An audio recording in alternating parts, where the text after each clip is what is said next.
End this now. Protesting is a sacred right in this country, so much so that it is protected by the First Amendment of the U.S. Constitution. It is the very thing that helped us become a nation in the first place, and the founding fathers of this country, remembering its power to shape policy and opinion, found a way to preserve it for generations to come.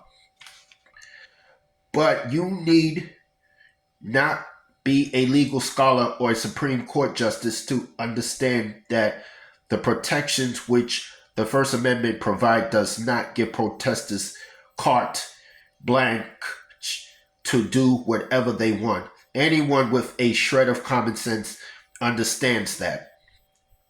They also understand that protesters do not have the right to illegally trespass upon private property or vandalize it. They do not have the right to lash out violently or intimidate those who disagree. And they do not have the justification to be hateful, to shout slurs, and even utter death threats against people they oppose or do not like.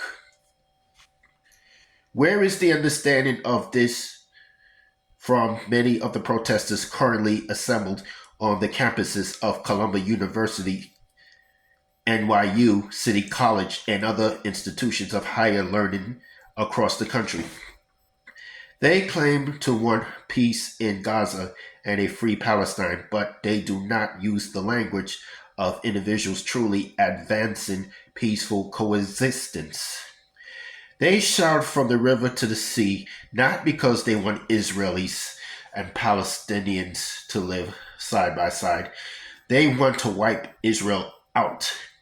As real-time host Bill Maher rightfully said in commentary this week, Hamas would do that to Israel, but can't. Israel could do that to them, but doesn't. They cheapen the meaning of the word genocide, a term coined in the wake of the Holocaust, inadequately describe Hitler's sadistic extermination of Jews in Europe, to slander anyone who doesn't agree with them 110% on what they believe in. And they choose not to acknowledge the incredible suffering on Israel's side, from the more than 1,200 people murdered by Hamas on October 7, 2023, to the hundreds of people still held captive by Hamas since that day of infamy, to the numerous Jewish students with whom they share campus life who are now in fear of their own safety. Let's be clear, any protester who resorts to anti-Semitism to make their point is not a peaceful protester. Any protester who resorts to actions to harass, intimidate, and terrify others is not a peaceful protester. And any protester who can't make their point without resorting to hate should get out of the protesting business while they can.